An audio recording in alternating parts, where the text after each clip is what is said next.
कर्मयोगी को कैसे उपालंब दूं,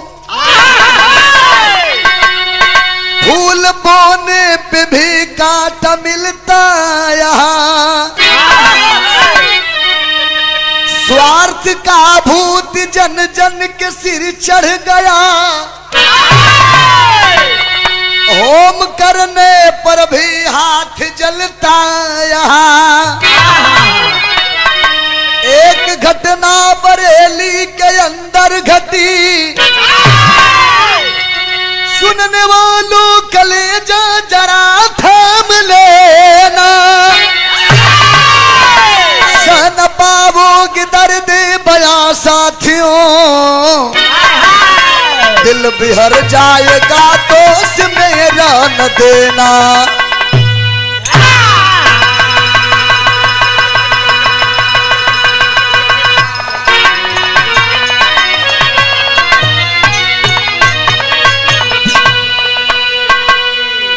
ए भैया हो, वही की कहानी है।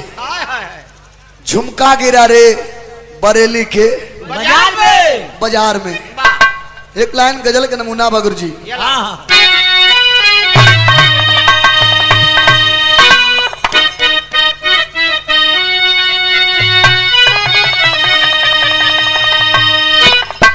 फिल्म का गीत बा। मुझे तेरी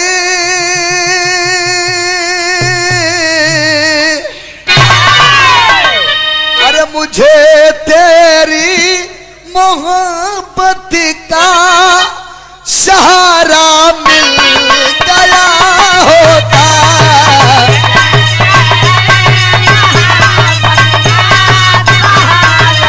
मिल गया होता,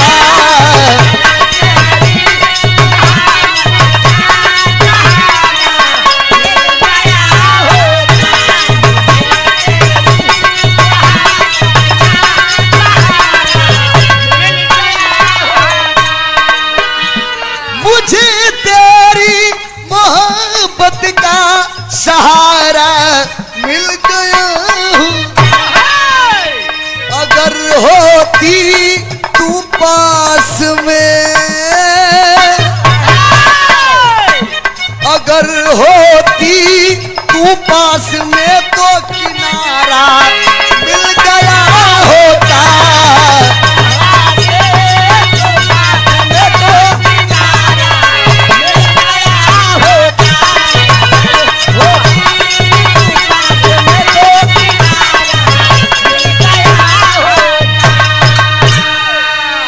गाना में बहा हुआ। न छेदो फूल की छाती, अरे न छेदो फूल की छाती, उसे भी दर्द होता है।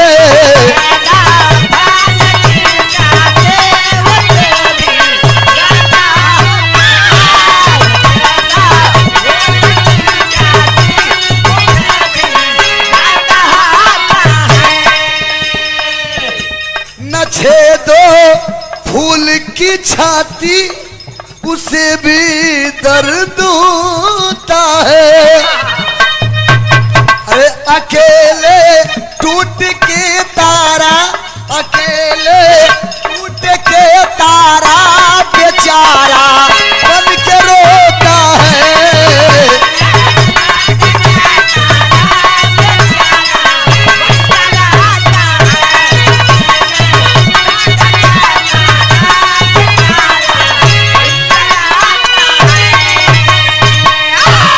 अरे लार ला लरला खास बरेली अंदर बैजुया तो नाम रहा, शहर में दूध बेचने का उनका काम रहा, कि पत्नी मर चुकी थी बच्चे बस तो साथ रहे, छोटू गोपाल दोनों दैनी बाई आंख रहे, राम लक्ष्मण सरीखा दोनों रहा करते थे, एक दूजे के लिए दोनों जिया करते थे। हुए परेशान बैजू टीबी की बीमारी से, हुए परेशान बैजू टीबी की बीमारी से, दवा न हो सकी गरीबी में लाचारी से। बरेली के रहे वाला बैजू यादव पत्नी पहले ही आकाशी बिजली गिरने से मर चुकल है। दू ठे लड़कन के जन्म दे के बाबूजी, बड़के लड़का का नाम गोपाल जेकर उम्र 12 साल के बा, वो छोटके लड़का छोटू का नाम छोटू जेकर उम्र 5 साल के बा। बैजू यादव बाजार में दूध बेच के किसानी कही के अपने दोनों लड़कन के पढ़ावत होन खियावत होन, लेकिन कोनो तीज त्योहार जब पड़े तो अपने पत्नी के याद करके बाबूजी रोए। चिंता से चतुराई घटी, दुख से घटी। पत्नी के मरे के जो गम बा सदमा के दिल से भुला नहीं पाल हुन। मन ही मन पत्नी के याद करके रोए। धीरे धीरे वही चिंता आज उनके बीमारी के रूप में धारण होगी। बीमारी के रूप में ग्रसित कर लिया।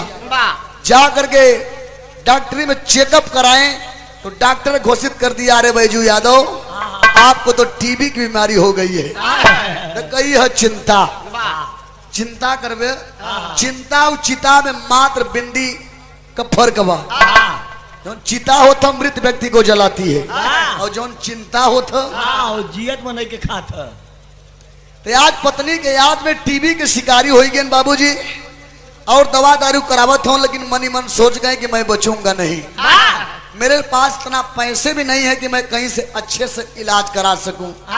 मैं ठारा गरीब आदमी, कहाँ इतना पैसे पाऊंगा।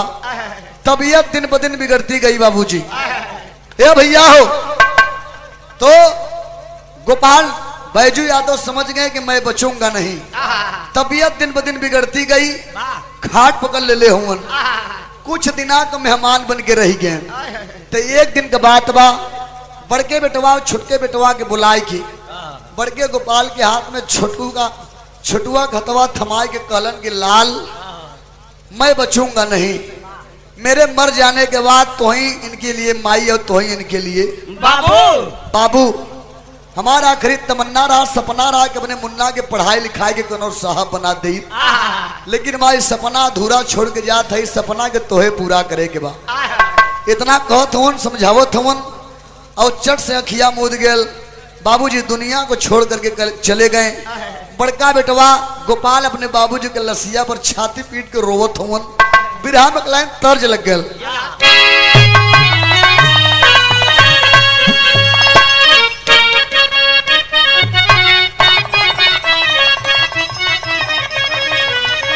वह गीत के लाइन बा, काला काला छाता, काला काला छाता वापी केला, काला छाता वापी केला।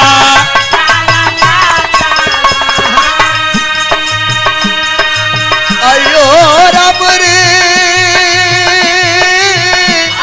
उदारी सरंगिया गोरखपुर न हो धाम।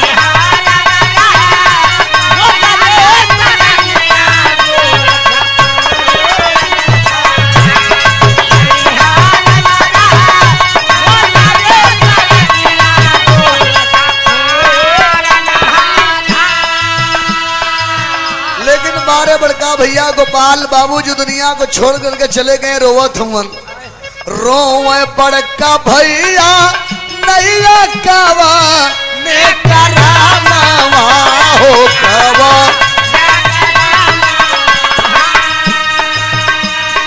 अयो रब रे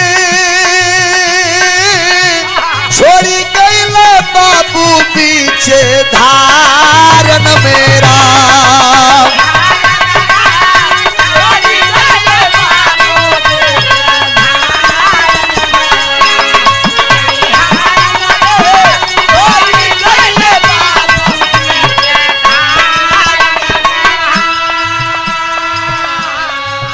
मन ये सोचे तो उनके बारे हमारे बाबू यह समझा के चल गएंगे तो ही अब इनके लिए माई तो इनके लिए बाबू। एक ही मतारी को खिलिया जनमवा ये बेटा लिया जनमवा हो कबहू जिन बदल विचार हो रहा।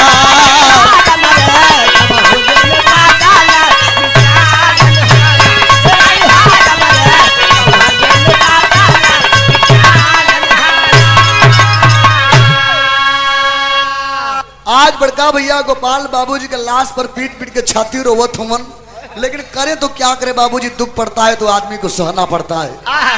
बाबूजी के लाश ले जाकर के अंतिम दाह संस्कार क्रियाक्रम करके जब घर पे आए तो मन ही मन सोचा था कि मैं क्या करूं, कैसे छोटे भाई का परवरिश करूंगा। बाबूजी वाला धंधा खुटे गठियाए लहन लगलन, बाजारे में दूध बेचे, 12 साल की अवस्था है, छोटी सी अवस्था है।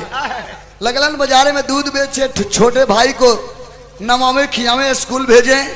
धीरे धीरे 5-7 साल का समय बीत गया। गांव समाज के लोग सोच गए करे यार गोपाल बड़ा नेक बच्चा है, बड़ा ईमानदार है, दिन भर बाजारे में दूध बेचता है, शाम को आता है अपने हाथ से खाना बनाता है, छोटे भाई को खिलाता है, जिलाता है। अगर हम आप कुछ रुपया पैसा चंदा कह के अगर एक बियाह करा देवल जाए तो नहीं बात घरे में खे नई नवेली दुल्हन आई जाए बाबूजी तो दोनों के 2 वक्त का रोटी नसीब हो जाए। बाहर यही गांव समाज के लोग कुछ रुपया पैसा कह के चंदा करके बड़े भाई गोपाल की शादी करा दिए। जब शादी भइल बा तो गौरी नाम के दुल्ही अली न घरवा में बड़का भैया सुहाग रात मनावे बदे जब सुहाग कच्छ में गए तो एक लाइन विरहम पारंपरिक गीत लग गल। दिखाई गीत पहले के जमाना में गाई जात रही, करम के बात बा निराली ये रघुबर, काहे के कोयलिया भैली काली ये रघुबर, बकुला के काहे उजर पंख भैले, कौने हरदिया से भौरा नहैले। ओकरे बाद गीत गाई गई, पिया परदेश गईले तार लागे चोटिया में। ओकरे बाद तनि सही के समर सिंह भैया मसाला लगाई देहन, कोनो दुल्ही अपने दुल्हा से मेला में से कुछ मंगावता। कौन तर्जमा मास्टर?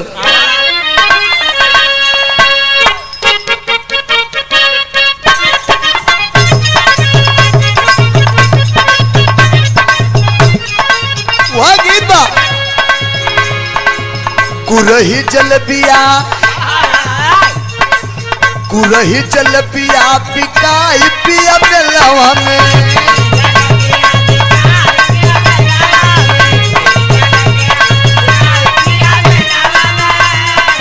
ले जइहा गरम अच्छा नात होई तेलवा में, ले जइहा गरम अच्छा नात होई तेलवा में। कुरही जल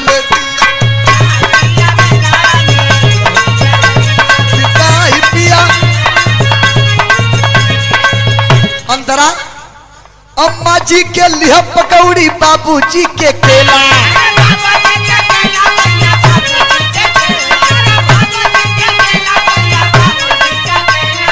छेना बर्फी लिया देवर के ननदो जी के पेड़ा,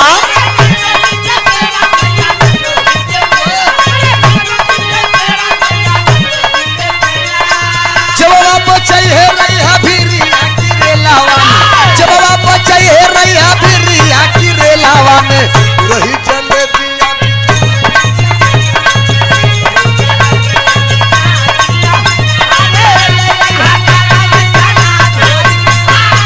ले रैया गरम छनात होई तेलावा में।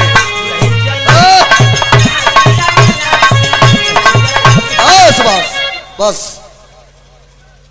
छुआई के हटाई ले उतने में मजा बा। तो कहना ही तब तर्ज रही, लेकिन बड़का भैया गोपाल जब सुहाग रात मनावे बदे जब सुहाग कच्छ में गए न तो जाए के तने सो गोड़तारी बैठलन ह और उनके आंख में आंसू आई गए। गौरी दुल्हन पूछत सैया तोहरे आंख में आज खुशी के दिन में तोरे आंख में आंसू क्यों रो रहे हैं आप? तब बतावे लगलन, आप बतौलन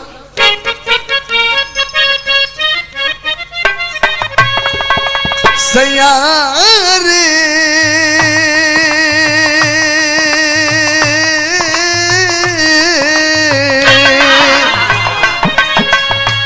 गौरी से गोपाल, गौरी से गोपाल कहीं सुहाग वाली रतिया में,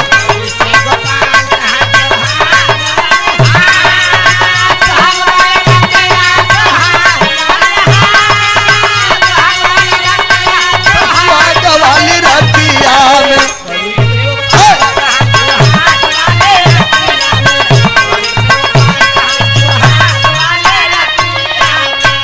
कालन कह रहे पगली तुम कारण जानना चाहती हो मैं क्यों रो रहा हूं? मेरा एक छोटा भाई है छोटू, जिसे मैंने अपने पिताजी के लाश पर हाथ रख के कसम खाया हो पगली, वचन दिया हूं अपने बाबूजी को। मुवत्ती समैया बाबू बाती को कहल हो,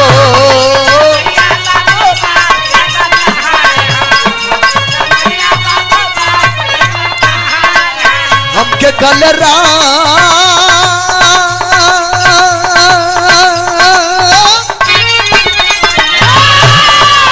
हमके कल राम पिछवा लक्ष्मण सहजल हो।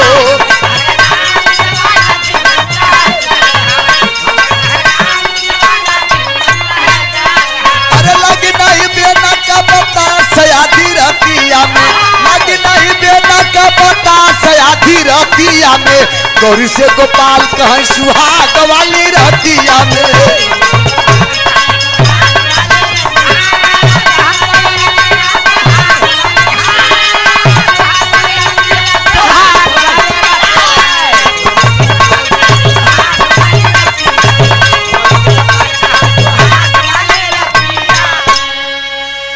कलंक की पगली कारण जानना चाहती हो, मैंने अपने पिताजी के लाश पर हाथ रख के कसम खाया हूं। मेरा एक छोटा भाई है छोटू, जिसे मैं अपने जान से ज्यादा मानता हूं। हम तो दूध बेचे के चक्कर में दिन भर माँ बाजारे में बीत जाए। अगर तू सौतेले का व्यवहार करोगी तो मेरे बाबूजी का दिया वचन कैसे पूरा होगा। कलन सैया तो तनिको चिंता मत करा, हमारा छोटुआ कहाँ हो। बड़का भैया बगल के रूम से कहने के उठाए के लेके आए, सोया था, गोदी में डाल दिए। बारे गौरी छोटू के अपने देवर के पानी अचरा में लेके कहीं सैया तो तनिको चिंता मत करिए, अपने छोटू के इतना प्यार दुलार दे, इतना प्यार दुलार दे कि केहू भाप न पाई कि छोटू के भौजाई है। जहां तक हो सके कि माई से बढ़ करके प्यार दूंगी पति देव। अब इतने तक नहीं, जब तक हमने मुन्ना अपने छोटू को पढ़ा लिखा करके साहब नहीं बना दूंगी तब तक अपने कोख से एक भी बच्चा पैदा नहीं करूंगी। बड़ी नेक दिल कर हल बाबू गौरी कलन बारे बगली बा धन भली आज तो के पाई के, लेकिन कहने और करने में बहुत बड़ा फर्क होता है। कहीं सैया तो तनिको चिंता मत करे, तो समय आए तो बताई दे। ए भैया हो हर अब दोनों प्राणी टाइम टाइम से छोटू को लगले नवावे खियावे पढ़ावे स्कूल भेजे। भले कभो कभो अपना खाली पेट पानी पी करके फटी धोती फटा कुर्ता पहन के भैया भौजी बिता लेते थे, लेकिन अपने छोटुआ के कबो कोनो चीज का कमी महसूस नहीं होने दी। जिम्मेदारी बहुत बड़ी चीज होती है बाबूजी। आज छोटू पढ़ रहा है, बढ़ रहा है, हाई स्कूल किया, इंटर किया, तैयारी कर रहा है, पढ़ने लिखने में तेज तर्राक है। मन ही मन सोच रहा है कि हमारे भैया गृहस्थी के बोझा कान्हे पर लेके कितना दिना से चलावत है, बड़ा गरीब आदमी हमारा भैया हुआ। अगर हम कोनो छोट मोट नौकरी पाई जाए तो हमारे भैया का गरीबी दूर हो जाए। हे प्रभु, तब परीक्षा पेपर में पत्रिका में वांट निकले, परीक्षा दे, परीक्षा में पास हो जाए और सब जगह 4 लाख 6 लाख का मांग हो इंटरव्यू में। छोटू का लहान न बैठे बाबूजी, छोटू का मन गिरता गया। एक बार क्लर्की के फार्म भरलन, परीक्षा में पास हो गए। अरे वाह, परसों इंटरव्यू है जिसमें दलाल एक छोटी सी रकम 1 लाख रुपए की मांग किया है। कह रहे बिनो छोटू, अगर 1 लाख रुपए की व्यवस्था कर दोगे तो मैं तुम्हारी नौकरी लगवा दूंगा। अब इससे अच्छा मौका तुम्हें नहीं मिल सकता है। बेचारू मन ही मन टूट गए, हमारे भैया गरीब आदमी 1 लाख रुपया कहाँ पे हैं, ये कर के मतलब कि मेरी नौकरी नहीं लग सकेगी। घर में आयन बड़ा उदास मन गए के, वो सारे में चदरा तान के सुतल हुवन। शाम के वक्त बा बड़का भैया दूध नाप की जब दुआरे पहुंचे, आवाज लगाओ थन करे मुन्ना, अरे छोटो कहाँ हो पगला। छोटू रोज दौड़ के आवत रहलन, अपने भैया के झोरा टंकी सामान उतार के पानी दाना देते रहे, लेकिन उस दिन छोटू नहीं आए। बड़का भैया भाई के जब तक देखा न तब तक चैन न मिले। खोजत खोजत जब गए वो सारा में देखलन तो केहू चदरा तान के सुतावा, चदरा खिंचलन, छोटुआ के आंख से झरझर झरझर सावन भादों को धार गिरत हो। सवाल कलन करे, मुन्ना तुम्हारे आंख में आंसू, तोहार भौजाई तोके कुछ कहलिन का कि तोके कोनो चीज के कमी पड़ल, काहे रोवत हुआ। मैं सब बर्दाश्त करता हूँ, लेकिन तुम्हारे आंख में आंसू नहीं। नहीं बर्दाश्त कर सकता हूँ। बताओ क्या बात है। आय, आय, कहलन कि भैया कैसे बताई दें, भैया कैसे बताई दें। हम जाने थे पहले ही से आप इतने ज्यादा परेशान हैं, ये बात मैं बता दूंगा और आप धर्म संकट में फंस जाएंगे भैया। डटला कलंगी पगला, मैं तुम्हारा बड़ा भाई हूँ, मैं तुम्हारे पिता समान हूँ, साफ साफ बताओ क्या बात है। वाह, तब कलन की भैया कलरकी के फार्म भर ले है, परीक्षा में पास हो गए हैं, परसों इंटरव्यू है, जिसमें दलाल एक छोटी सी रकम 1 लाख रुपए की मांग किया है। अगर 1 लाख रुपया की व्यवस्था हो जात तो भैया हमारा नौकरी लग जात भैया। कलन अरे पगला, बस इतनी सी छोटी सी बात के लिए तू परेशान है? पैसे की व्यवस्था करना तो मेरा काम है ना, तुम जाओ अपनी नौकरी की व्यवस्था करो। अब बड़का भैया वचन तो दे दिए, लेकिन अब सोचा तो भगवान 1 लाख रुपया हम कहाँ पाई, कोने भड़वा में हाथ नहीं भैया। सोचे लगलन बैठ के, तो मन में एक विचार आए, तुरंत साइकिल उठाए चले गए बाजारे में, जगरे के यहाँ रोज दूध देते रहे, जकर निजी नर्सिंग होम था डॉक्टर विनोद की यहाँ। साइकिल फेंक करके चरणिया में भराई के आंख में आंसू लेकर के यह कहलन, का कहलन,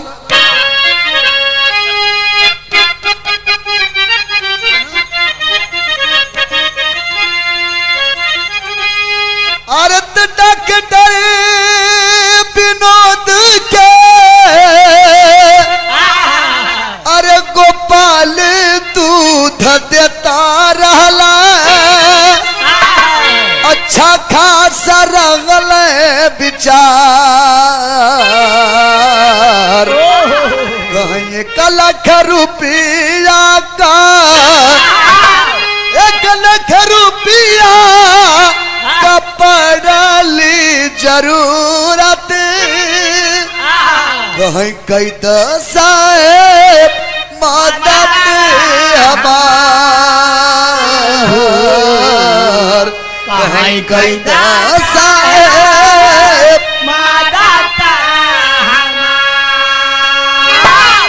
जा करके चरण पकड़ लेंगे। डॉक्टर साहब मेरे भाई की जिंदगी की बात है, अगर आप थोड़ी सी कृपा कर देंगे तो मेरे भाई की जिंदगी संवर जाएगी, मेरे बाबूजी का सपना साकार हो जाएगा।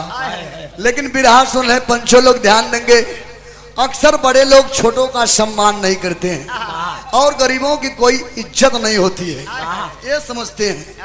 लेकिन बारे बड़का भैया गोपाल करण, डॉक्टर साहब कुछ दूध बेच के आपका मैं ऋण पाई कर्ज अदा कर दूंगा, कुछ मेरे भाई की नौकरी लग जाएगी उससे, लेकिन मुझे आप 1 लाख रुपए की व्यवस्था कर दीजिए। बारे डॉक्टर साहब कह रहे, बड़े गोपाल जी मैं मानता हूं तुम मेरे यहाँ रोज 2-5 लीटर दूध देते हो, उसका रोज का रोज पैसा लेकर के चले जाते हो। तुम्हारा कभी मेरे पास 10-5 हजार रुपया रहा होता तो हमको विश्वास हो जाता कि तुम मेरा पैसा चुका पाओगे। जिस भाई के लिए इतना ज्यादा तू परेशान हो पगला, मेरी बात मानो तो छोड़ दो उसका चक्कर, अपने लिए परेशान हो। जमाना इतना एडवांस है, भाई भाई के न भावे। करण नहीं डॉक्टर साहब नहीं, मेरा छोटू मेरा लक्ष्मण है, मैं उसे जान से ज्यादा मानता हूँ, मेरा इस समय यही फर्ज है, आप मुझे 1 लाख रुपए की व्यवस्था कर दीजिए डॉक्टर साहब।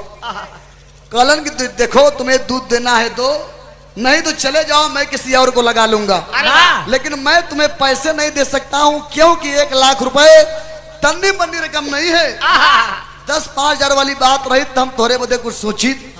डॉक्टर साहब अगर पैसा की व्यवस्था नहीं हो सकेगी तो आज ही पगला तोरे चौखट पे मत्था पटक के अपनी जिंदगी को गंवा देगा, मेरे जीने का कोई मतलब नहीं रहेगा। डॉक्टर साहब आखिरी रास्ता तो आप ही थे, आप भी जवाब मत दीजिए। लगलन उनको चढ़ैया में मत्था पटकले लगलन। डॉक्टर विनोद कहें देखो जिद न करो, मैं तुम्हें पैसे तो नहीं दे सकता हूँ, लेकिन एक सलाह बता सकता हूँ। खलन डॉक्टर साहब जल्दी बताओ डॉक्टर साहब, वो कौन सा सलाह है जिससे मेरे भाई की नौकरी लग जाएगी। कल मेरे अस्पताल में एक धनी आदमी एडमिट है, जिसकी दोनों किडनियां खराब हो गई है बाबूजी। अगर 1 लाख रुपए के बदले में तुम अपना एक किडनी निकलवा करके उस समीर भाई को दे दोगे तो समीर भाई का जान भी बच जाएगा, और तुम्हारे भाई 1 लाख रुपए मैं दे दूंगा, तुम्हारे भाई की नौकरी लग जाएगी।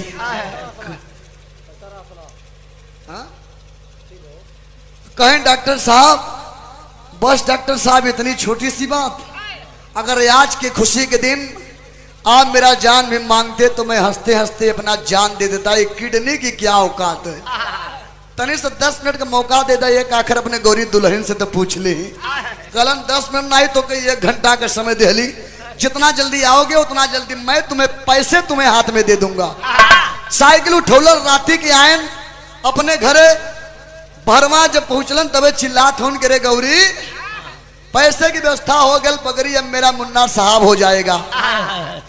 दुल्हन अली पूछले कलिर सैया 1 लाख रुपया इतना जल्दी व्यवस्था कैला, कैसे कैला, कहाँ से ले अला, कहीं चोरी डकैती तो नहीं किए आप?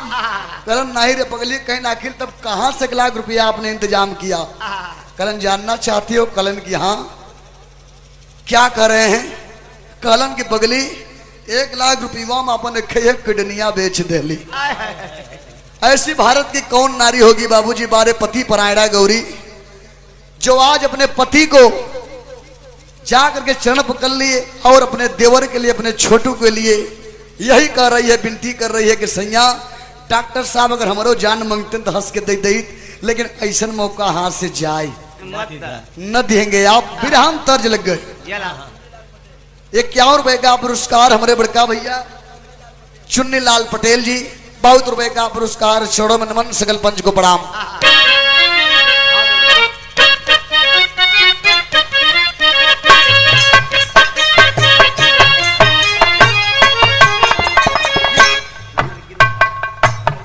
गीत बढ़िया भाव, रोई रोई बचनिया बोली गौरी दुल्हनिया हो, रोई रोई बचनिया बोली गौरी दुल्हनिया हो, कहलिन साजाना से तीखार हो।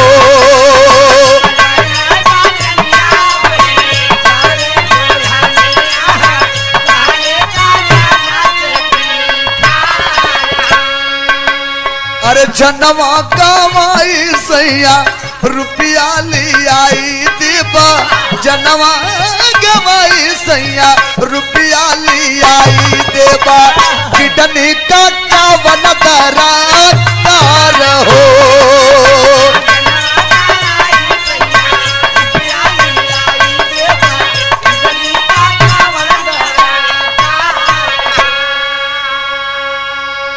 जनवा गवाई सैया रुपया ले आई देबा, किडनी का कवन दरकार हो। कलिन जल्दी चला सैया, जल्दी चला। कहाँ चले कहो? खड़प बैठ जाओ मेरे साइकिल पर, वही टूटी साइकिल, फटी धोती फटा कुर्ता है। कहा कलिन मास्टर? साइकिल से गोपाल गौरी अरे चल ले सहारिया हो, अरे डॉक्टर विनोद जी के गैल दुआरिया हो, जनवा गवाई सैया रुपया ले आई देबा, जनवा गवाई सैया रुपया ले आई देबा, जनवा गवाई सैया रुपया ले आई देबा, साब होइहा बाबू होइहा बार हो, जनवा गवाई सैया रुपया ले आई देबा, साब होइहा हीरावा बार।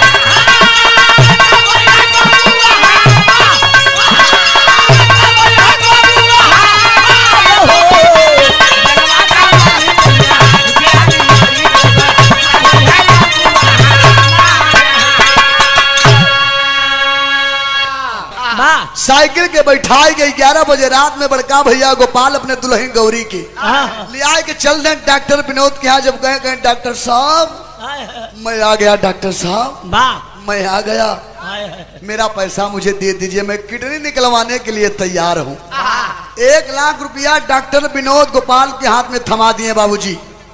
1 लाख रुपया जब पाए तो गौरी के थमाए कहीं पगली पैसा ले ले, और अब हम मत जाइए, अब आधी रात बा, सुबह सुबह जाना, मेरे मुन्ना को दे देना, ध्यान रहे, बताना मत कि पैसे की व्यवस्था कैसे हुई है।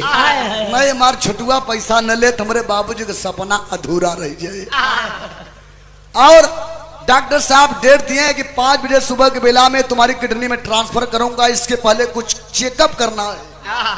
और जब यार 4-5 बजे भोरहरी के बेला भईबा बार बार समझावत है ना मेरे छोटुआ के बताए मत कि पैसा की व्यवस्था कैसे भइल है ना मुन्ना पैसा न ले यार। जब 4-5 बजा जब भोरही में भौजी पैसा लेके कोछे में बाबूजी डेरात हाली हाली घरे तो आई गई जरूर, लेकिन भीतर से आत्मा रो रही है। ऊपर से बनावटी खुशी है, ऊपर से हंसत है, भीतर से रोवत है। छोटू के जगावत है, बार बार घड़ी निहारत है कि 5 बजे था हमारे सैया के किडनी ट्रांसफर होत हुए। अगर कहीं तनी से हर हर हो जाए तो मेरे पति की जान भी जा सकती है, मेरे स्वामी मर भी सकते हैं। लेकिन छोटुआ के जगह कहीं पगला पैसा ले ले और जाओ अपने नौकरी की व्यवस्था कर लो। भौजी के पाँव छेन कन भौजी भैया झूठ बोल दिन कहीं तुहार भैया कल ही बाजारे में गवा है, हो सकता है शाम तक आवे। हमन का आशीर्वाद हमेशा तोरे संगे बा। सच्चाई बताए नहीं बाबूजी, लेकिन झूठ बोल दे। 1 लाख रुपया लगे जब छोटू जब दलाल को दिए तो नौकरी पक्की हो गई। जब नौकरी लगी बा तब परिवार में खुशी का किरण फूट गया बाबूजी। सरकारी नौकरी का महत्व ही कुछ अलग होता। आज गरीबी में एक फूल खिल गया।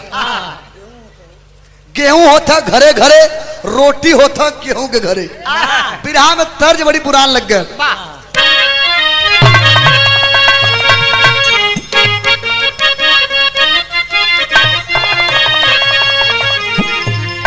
वह तरज के लाइन बा कि खटिया के नीचे बैठल चोरावा राम, अरे खटिया के नीचे बैठल चोरावा सासु तनी कराना या जोरावा।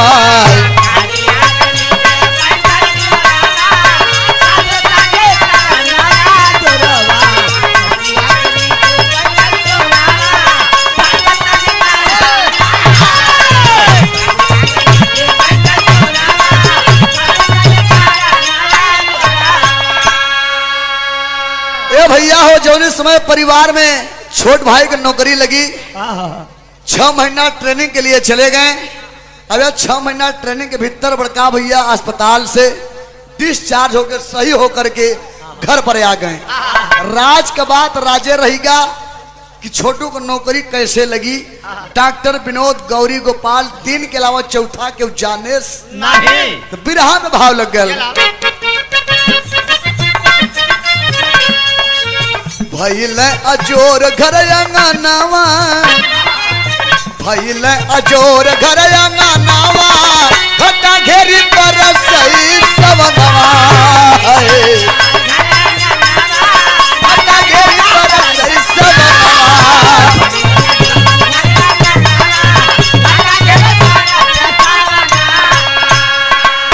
भइल विवाह आइल छोटू के दुल्हनिया,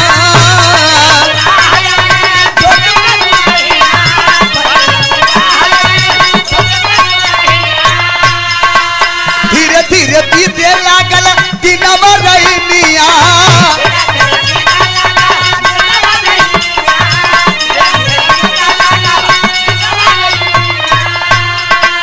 अनहरे के मिलल नया नावा, अनहरे के मिलल नया नावा, खटा घेरी पर सही सवनवा। अरे खटा घेरी पर सही सवनवा।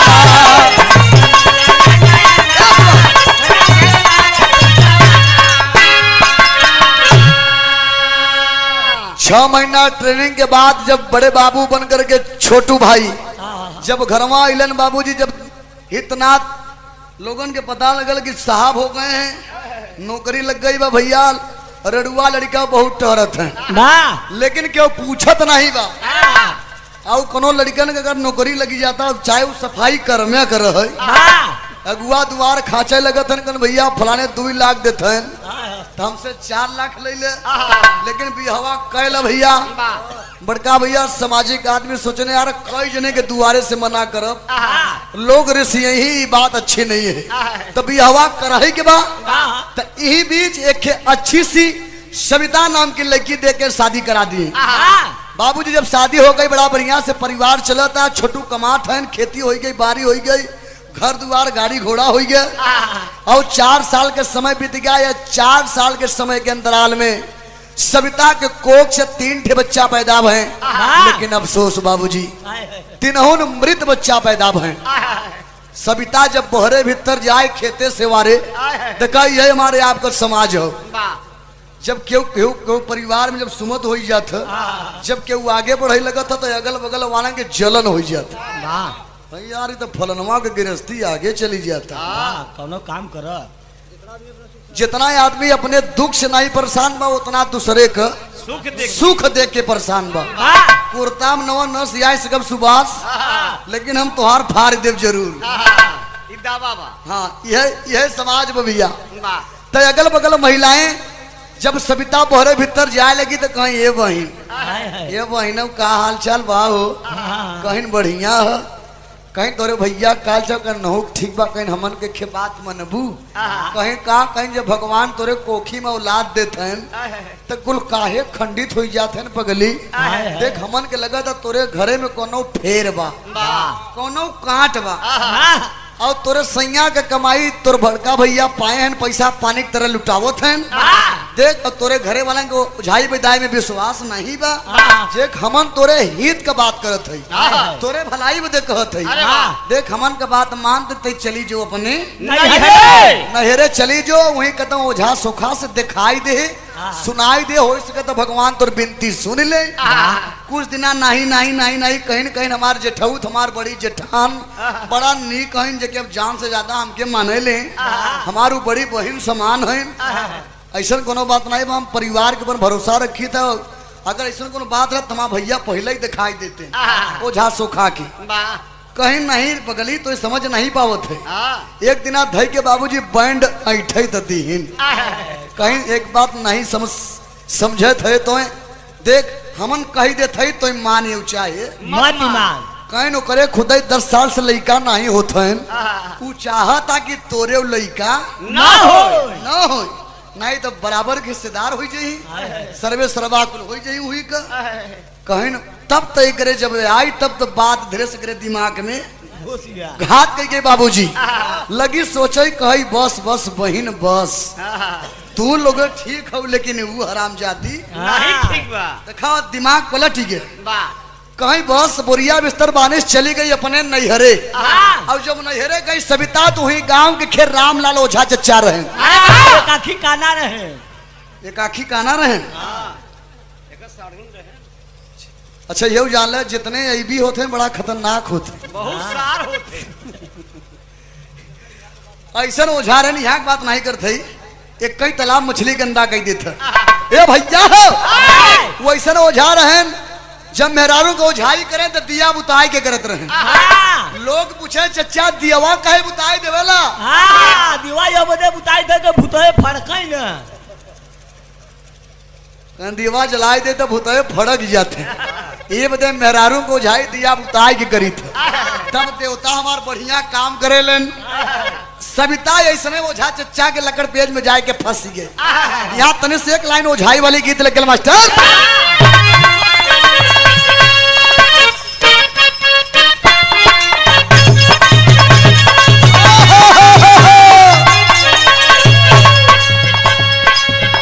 चिनी जाई हो पूरु बाबा, हो रामा जाई हो पूरु बाबा, चा बनल मिया बसयोरा,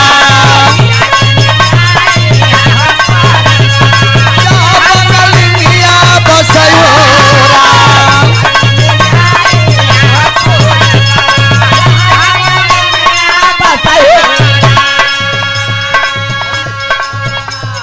ए भैया देखा तने सोझा चचा थरिया में झूम के पचरा गाथन।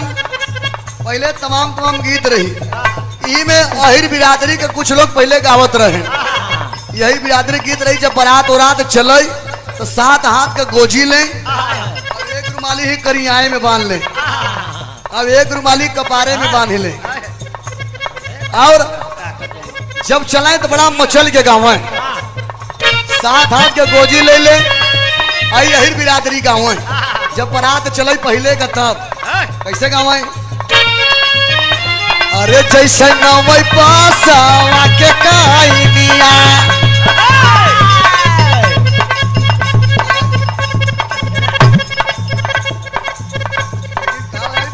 थोड़ा मजबूर है यार।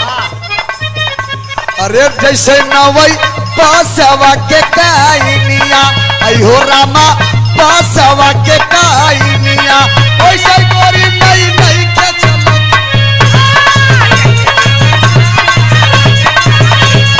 वैसे गोरी नई नई के काइनिया।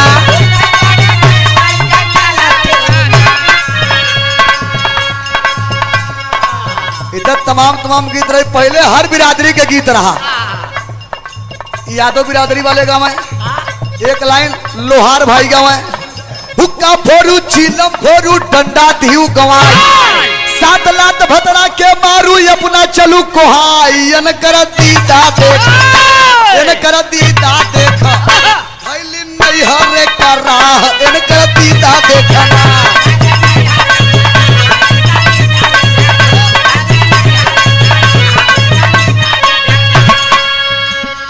तेली भाई का गवे कहवा महंग होला कचरा से नुरावा कहवा कड़ुआ का तेल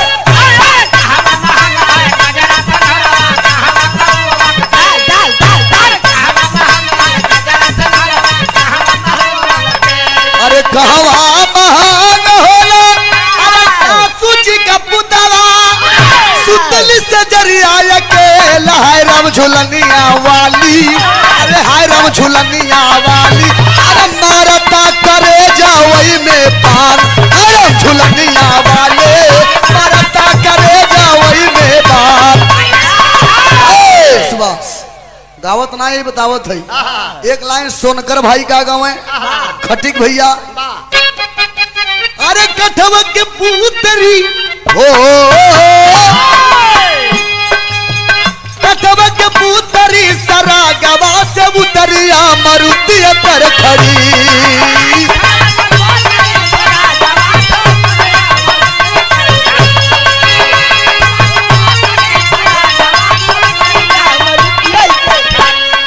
अरे कठवा के पुतरी सरा गवा से उतरिया मरुति पर खड़ी कलुआ खटका का नजरिया पार्वती से लड़ी। बिरहा ध्यान देंगे आप सब। ओझा दत्ता थरिया में पचरा झूम के गावत है। कहा गए यह गलन अरे अयो रामा पानिया के बूढ़ुआवा अयो रामा पानिया के बूढ़ुआवा चाँद की डहरिया में धैले हो बा अरे चाँद की डहरिया में धैले हो बा।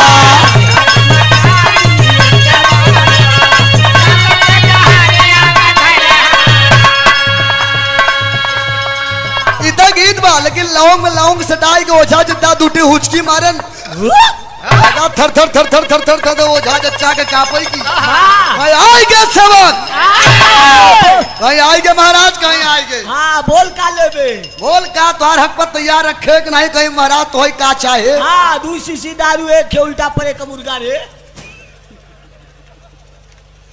मारे रामलाल ओझा जच्चा देखा कितना सम्मान से कहा था 2 शीशी दारू एक के उल्टा पड़े का मुर्गा रे कनवन हो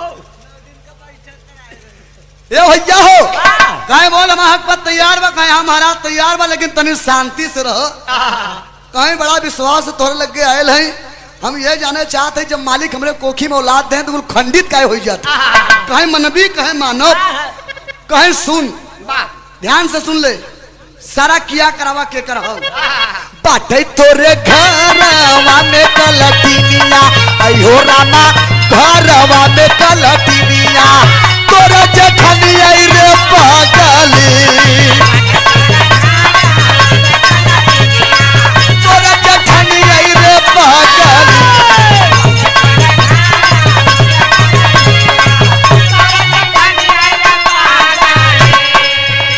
अरे तोहरा से चल रही रे पापिनिया तोहरा से चल रही रे पापिनिया तोरा जखनिया रे पागली।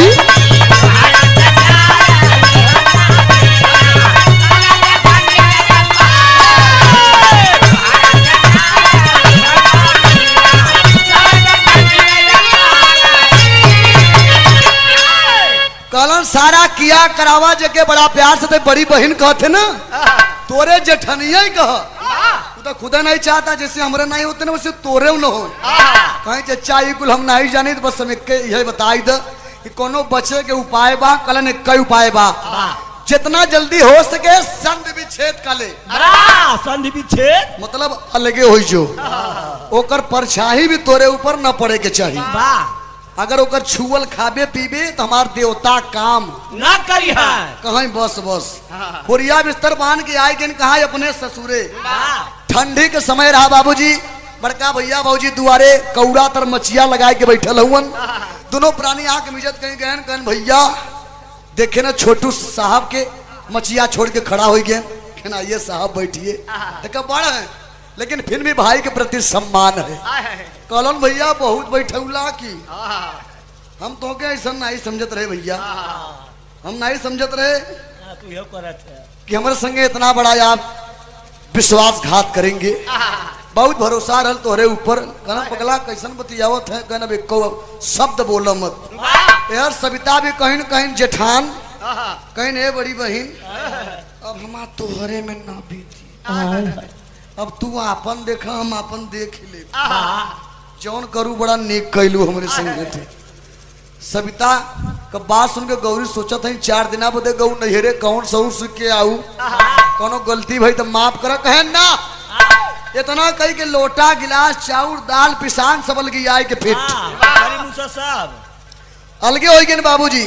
आज बड़का भैया का आत्मा रोता, छोटू के बने जान से ज्यादा पाल पोस के बड़ा किए रहे बाबूजी। या तो परिवार में क्यों मर जाए, या चाहे 2 भाई हो, चाहे 4 भाई हो, चाहे 10 भाई हो, जैया भाई कलगौजी हो जाता जो भाई है जिसके हृदय अंदर भगवान ने हृदय दिया है, दिल दिया है, इंसान ने दिया है, वो समझ ला एक दिया होकर मृत्यु हो जाता। कितना भाई के तक खाम दान बंद हो जाता, एक दूसरे के देखा ही नहीं चाहते कि फलनवा से मार कबो जिंदगी में बोली चाली न हुई। आज भाई की कितना तकलीफ हुई है। बारे बड़का भैया गोपाल यह दुख में एकदम जैसे असहाय हो गए। शाम के वक्त बाद गौरी दुल्हन कहीं सैया आज तो से कुछ मांगत है, हम आप मना नहीं करेंगे। एक तरफ परिवार में पूरी पकवान बना था, एक तरफ परिवार में गम बा। कहीं सैया तुहार छोटू पैर पर खड़े हो गए, पढ़ लिख करके साहब हो गए, तेरे बाबूजी के सपना साकार हो गया। लेकिन दुनिया की आसपास पड़ोस की महिलाएं मुझे बाझिन कहती हैं। आज हमारा तो से कुछ मांगे के मन करता, आप मना नहीं करेंगे। तनी से आज देखा रात में दोनों प्राणी आपस में बतियावत हम और अलगौजी के लेके बड़ा ठेस बा। हृदय में एक लाइन विराम तर्ज लग गया।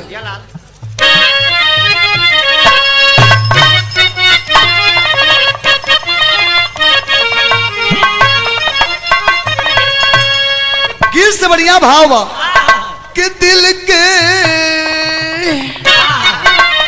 बहमिया तुड़लस, अरे दिल के बहमिया तोड़लस, अपन नैया के रासरिया हो।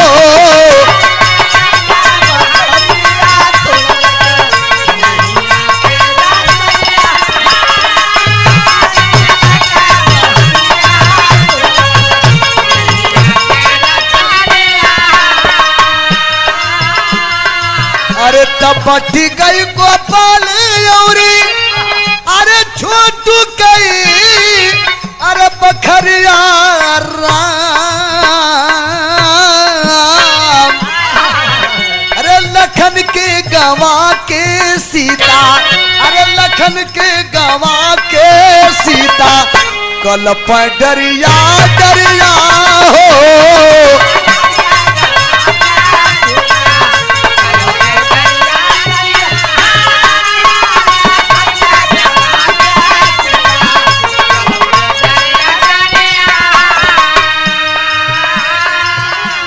अरे लखन के गवा के सीता, अरे कल पे डरिया डरिया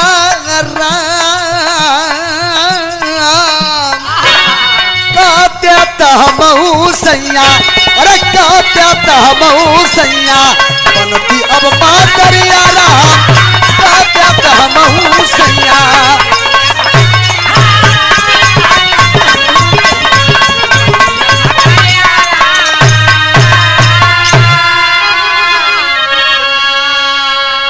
बाबूजी सब कुछ बढ़ गया, लेकिन बारे छोटू साहब और बारे बड़का भैया सब कुछ बांट देने, आधा आधा सगरों हिस्सा लगा।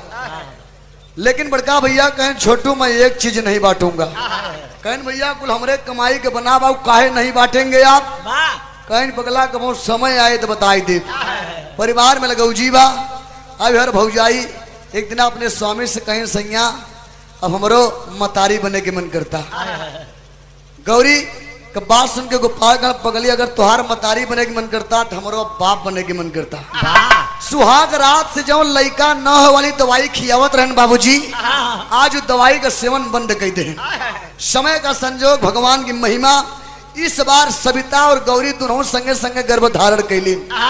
2 महीना 4 महीना 6 महीना 8 महीना 9 महीना समय बीतल, दोनों का संगे संगे प्रसव डिलीवरी भी नजदीक बा। जब पीड़ा बढ़ी छोटू साहब ने ड्यूटी पर हैं, बड़का भैया का दिल तो 18 समुद्र हुवन। ये बदे कहल गए भाई यस शीत न भाई यस दुश्मन, कितनो तीत नमिया लेकिन शीतल छा, कितनो भाई बैरी तब धरे।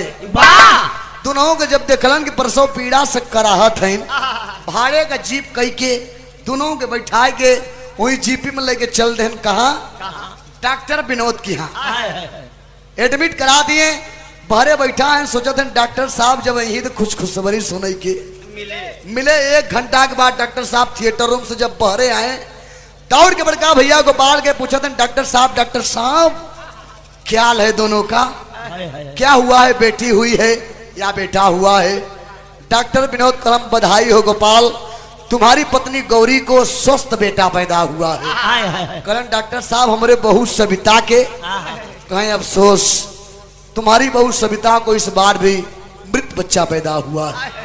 वो भी ऑपरेशन के द्वारा इतनी कमजोर हो गई है, उसे मालूम हो जाएगा कि हमने इस बार भी मृत बच्चे को जन्म दिया है तो उसका हार्ट अटैक हो जाएगा, वो मर जाएगी। कहलन डॉक्टर साहब कौन सा मुंह लेकर के अपने छोटू को पास में मैं जाऊंगा, क्योंकि लाया तो मैं हूं ना, कोई उपाय हो तो बताइए, लेकिन हमारे सविता के जान को बचा लीजिए। कलन अगर जान बचाना चाहते हो तो एक ही काम करना पड़ेगा। कहें क्या कहना, अगर उसके मृत बच्चे के बगल में कोई जिंदा बच्चा सुला दिया जाए तो वह ठीक हो सकती है, यही क्या कर सकते हो? अब सोचे लगलन कि अस्पताल में जिंदा बच्चा मैं कहाँ पाऊंगा, कहाँ जाऊं? फट से बात याद आई गई, अपने गौरी दुल्हन के लगे कहें गौरी हम तू जियत रह तो बहुत लड़का आई है अब यही है, लेकिन आज सविता के कुछ हो जाए तो हम तू अपने आप के माफ न कर पाई पुगली। कहले सैया तोहर कहे के मतलब कहीं अपन बेटा दे दो, छोटू की दुल्हन की जिंदगी को बचा लो। कहीं सैया ले जाइए मेरे जिगर के टुकड़ा को, लेकिन कहलन के पगली तू अपन 20 साल बाद भगवान कैसो जरले बुतले पर तो के गोदी में फूल खिलाएं, तुम कैसे रहोगी पगली? गौरी कहलिन सैया एकर चिंता मत करा। कितने ऊंची बात कहलिन गौरी, विराम दुने से विदेशिया लग गए।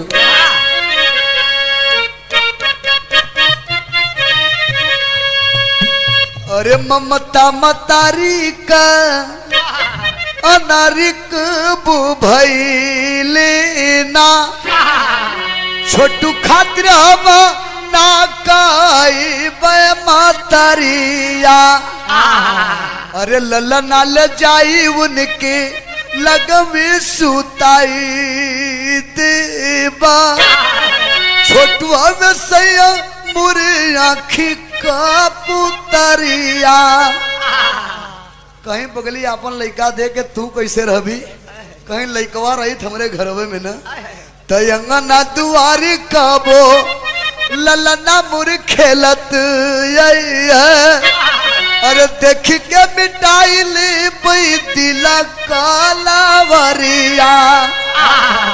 कहीं लइकवा रही हमरे घरवे में न अपने जिगर के टुकड़ा के देख ले तो हमरे कलेजा के ठंडक पहुंच जाए।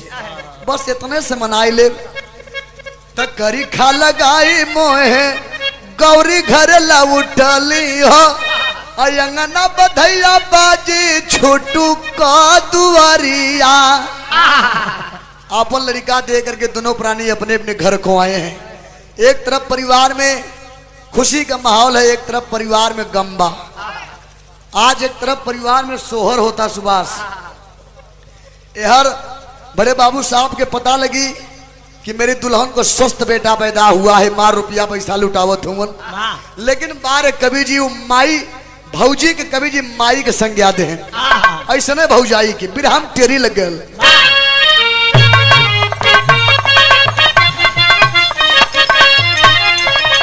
कि अरे मोरे राम कहालिन दूसरी माई भौजी, अरे कहालिन दूसरी माई हो कहालिन दूसरी माई भौजी। अरे तमाई से तन कौना कम होलिन भौजाई, अरे भौजाई, अरे भौजाई। माई से तन कौना कम होलिन भौजाई कहालिन दूसरी माई भौजी। आपन लड़का दे करके दोनों जने अपन दिन तो बितावत है बाबूजी। लेकिन विचार करेंगे बिरहा पर ध्यान देंगे। धीरे धीरे साल 1.5 साल 2 साल का समय बीत गया। अलगौजी भइल रहल लेकिन आमने सामने रूम बीचवे में अंगना रहल। एक दिन के बाद 1.5 साल के लड़का जेकर नाम हो सोनू चलत चलत ठुमुक ठुमुक चलत चलत अंगना क्रॉस करके तने से बड़की मम्मी के रूम में पहुंच गए जहां गौरी बैठ के चाउर पछोरत हैं। जब गौरी अपने जिगर के टुकड़ा के देखिन अपने लाल के बाबूजी जेकर हीरा वही का औलाद का दर्द बड़े बड़े फौलाद को पिघला करके मोम बना देता है बाबू। माई अपने जिगर के टुकड़ा के देखें तो आ भर दिन माई के मम्मत तो फाड़ पड़ल अपने आप को रोक नहीं पाइन बाबू। इतने तो गलती कैलीन उठाए के बचवा की छाती से लगाए के लगलिन चुम्मे चाटे दुलरावे। इतने चुम्मे चाटे का आवाज गल अंगने के बाहर सविता झाड़ू लगावत रही। इधर उधर देखलस के मार छोटुआ कहाँ सोनुआ कहाँ है, मेरा मुन्ना कहाँ है, कहीं बड़की माँ के पास तो नहीं गया है। आई ने जब दौड़ के अंगनवा में से भीतरा झकलिन है तब का देखलिन भैया हो।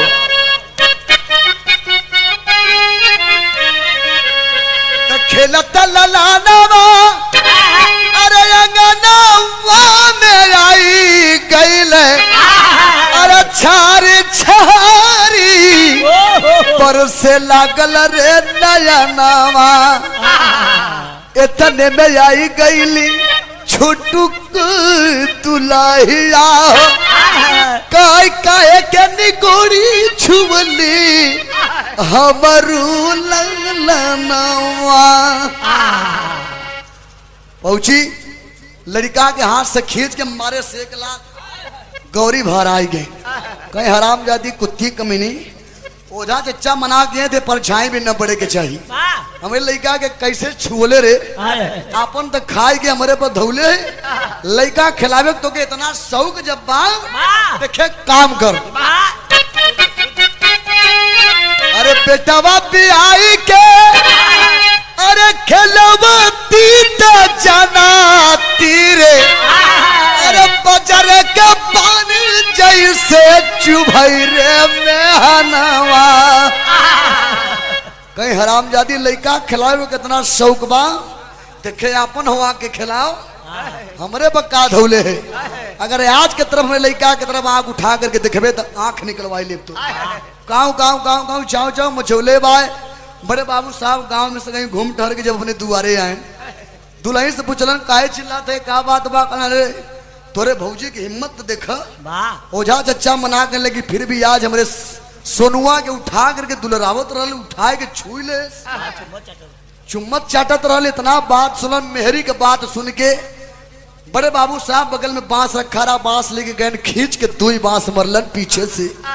एक बांस लगा गौरी कपार फाड़ गए बाबूजी, दूसरा बांस लगल मूर्छित अवस्था होकर के जमीन पर धराशायी हो गई। शायद तीसरा बांस मरतन तो गौरी मर ही जाती। बेहोश हो गई। गांव के कुछ लोग पहुंच करके मना कर दिए कि अरे यार पढ़े लिखे शिक्षित आदमी हो करके एक अबला के ऊपर हाथ उठाते हो, क्यों ऐसा कर रहे हो? लोग मना कर दिए। लेकिन बारे बड़का भैया गोपाल दूध नाप के लौटा हूं, रास्ते में पता लगी कि हमारे परिवार में आज झगड़ा हो गया बा। क्यों बताए? जब आए न साइकिल बहरे खड़ा करके जब अंगना में गए दिखलन तो मूर्छित अवस्था में सारी खून से लथपथ, मूर्छित बेहोश, उठा करके पानी के पुट्टा मरलन ही गोदी में लेकर के अपने गौरी दुल्हन से सवाल करत है नहीं कुल कैसे भयल के कैले से सन तोहरे संगे। ता गौरी बतावत है और बगले वाले रूम से सविता बड़े बाबू साहब दोनों जने कान लगाए के सुनत है। देखा तोहार भैया आई गए न, देखा तोहार भौजी कौन लाई चुपड़ी लगावे ली। बिरहाम तने से आल्हा लग गया मास्टर।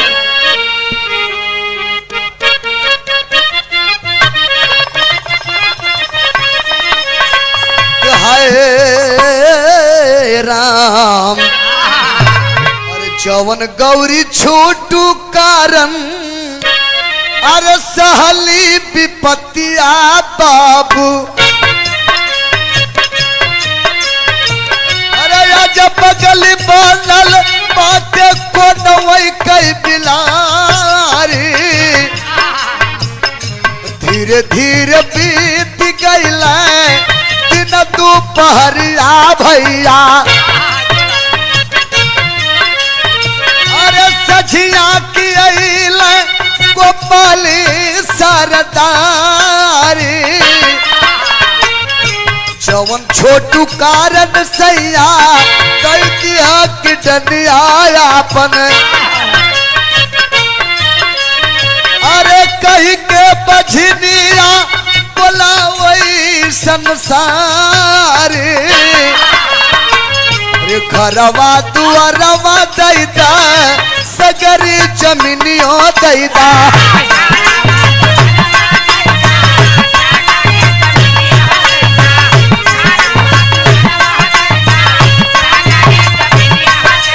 अरे छोटुआ का खुशी खुशी रह परिवार।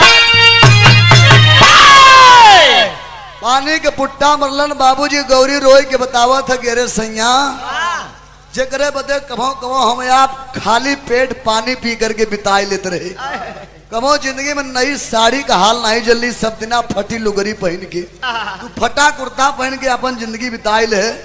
जेकरे बदे अपन 1 लाख रुपया में किडनी बेच के आज ये मुकाम पे आपने पहुंचाए।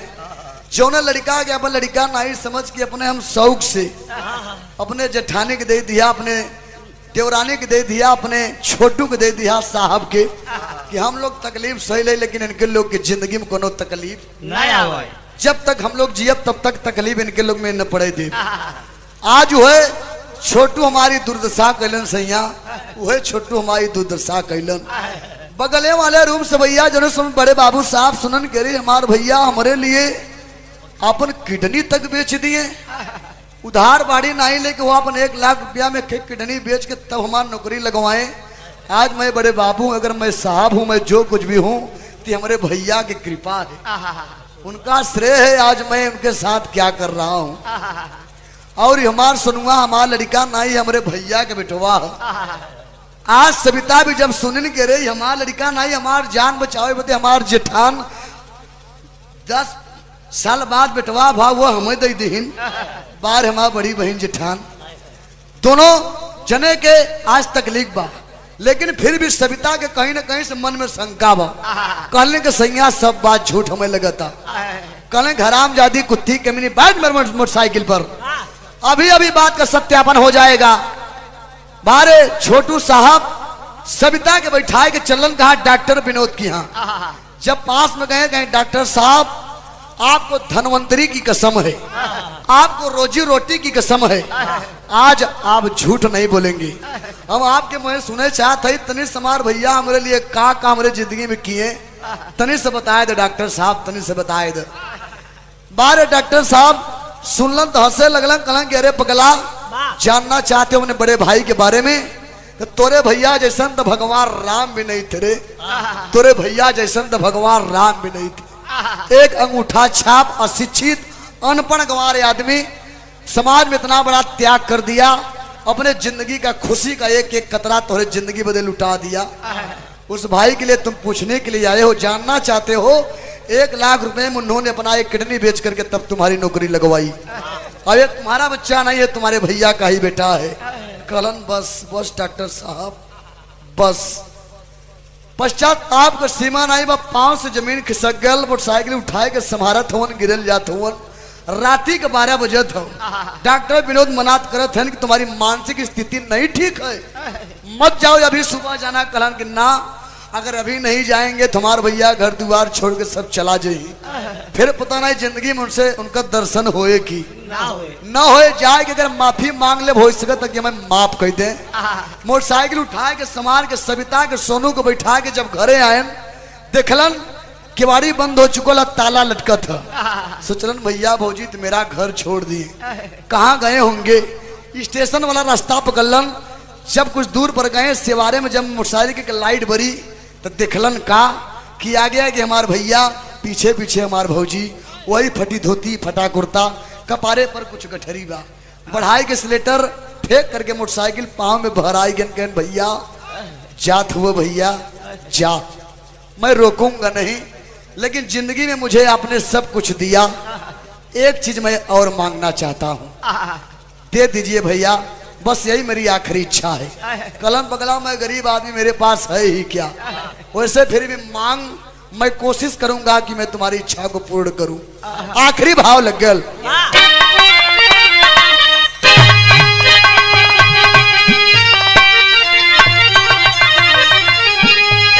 अरे महुरवा खियाए जा, अरे महुरवा खियाए जा, अरे महुरवा खियाए जा, जाता हुआ भैया का महुरवा खियाए जा।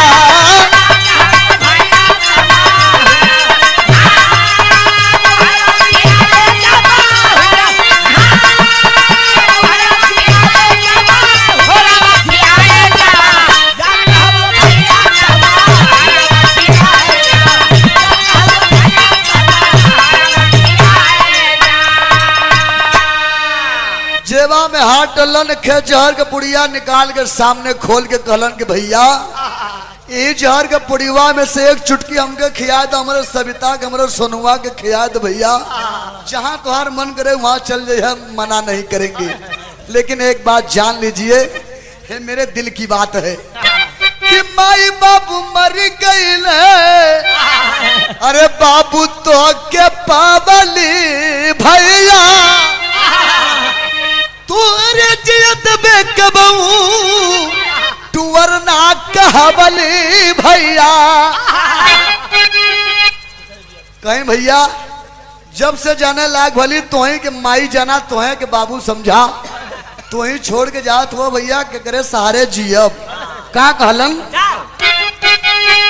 कैसे जियब के करेला शरवा लगाया जा, कैसे जियब के करेला शरवा लगाया जा, जाता हुआ भैया का महुरवा खियाए जा।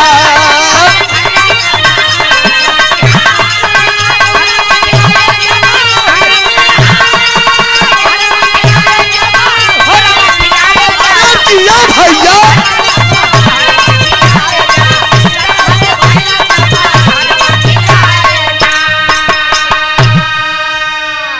सविता भी जब डॉक्टर साहब के मुखार बिंदु से सुन लेन, तब ते अपने नजर में झुक गई। फिर भी गौरी कहते हैं पगली कोई बात नहीं है, क्षमा बड़ों को चाहिए छोटों को। कहीं बहन है लड़का अपन लैला, कहीं अरे पगली जब दे दिया तो दे दिया, ये बचवा जब तोहरे रहे। जैसे भगवान कन्हैया के जन्म देली, देवकी पालन पोषण यशोदा कैलीन, समाज में संसार में उनका दर्जा ऊंचा बा। यह बदे बड़े लड़का है मार, लेकिन तोहे के सब दिना माई जाने मिजी पियाऊ रखू, तू तो यही लड़का तोहरे ही रहे। तब तब बाबूजी सविता चरण पकड़ लें, कहीं बहन हो सके तो माफ कर दे तू, वैसे मैं माफी के लायक नहीं हूँ, मैं बहुत बड़ी पापिन हूँ, बहुत बड़ी हत्यारिन हूँ। कहा कलीन भैया, अरे छोटू कई दुल्हनिया रोवे, अरे गरवा लगाई बाबू, फिर भी दोनों प्राणी नहीं मानत हैं। कहे हमन का परछाई तो के दुख दे न, तो क्या करोगे हमें हमको रोक करके? घर द्वार सब कुछ ले ले, जन तोहरे पैसा के बनावा, लेकिन मुझे रोको मत, मैं रुकूंगा नहीं। आगे आगे बड़का भैया गोपाल, पीछे पीछे गौरी। जब 4 कदम चलन, बिरहा सुने भैया लोग, बाबू लोग ध्यान देंगे, कल्पना करेंगे क्या गजब का दृश्य रहा होगा। 1.5 साल का लड़का अपने बड़की मम्मी का अंगुरी छोड़ाई के गवा पिछवा से में बड़की मम्मी का सड़िया का खुटवा का चरिया पकड़ के रोई के तुतली भरी आवाज में खे बात कहलन। का कहलन?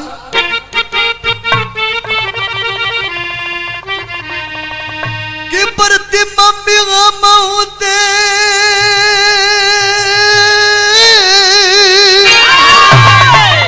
अरे बड़की मम्मी मऊ के संगवाली आया जा, बड़की मम्मी मऊ के संगवाली आया जा, जाता हुआ भैया जामा खुरावा खिलाए जा।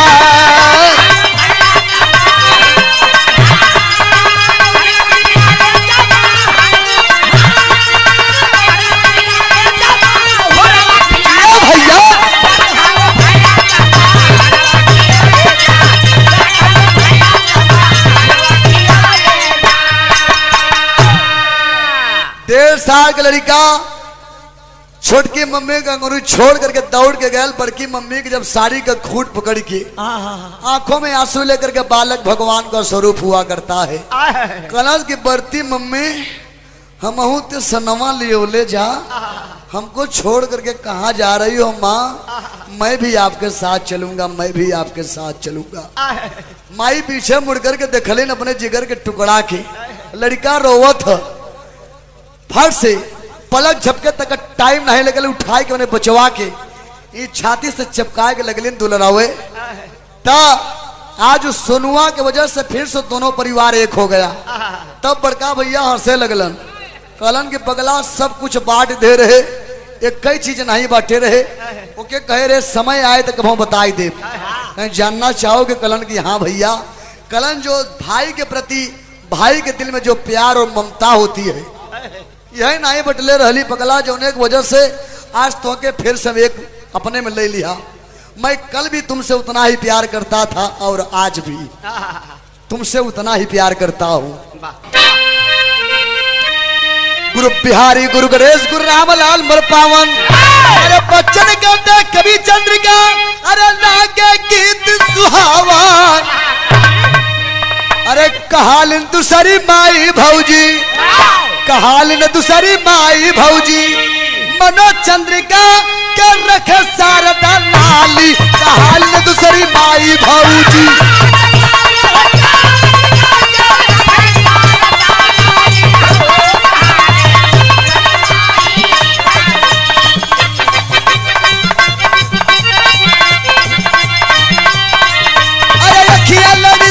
बीच बाजार दिल मेरा लुट गया पहली बार,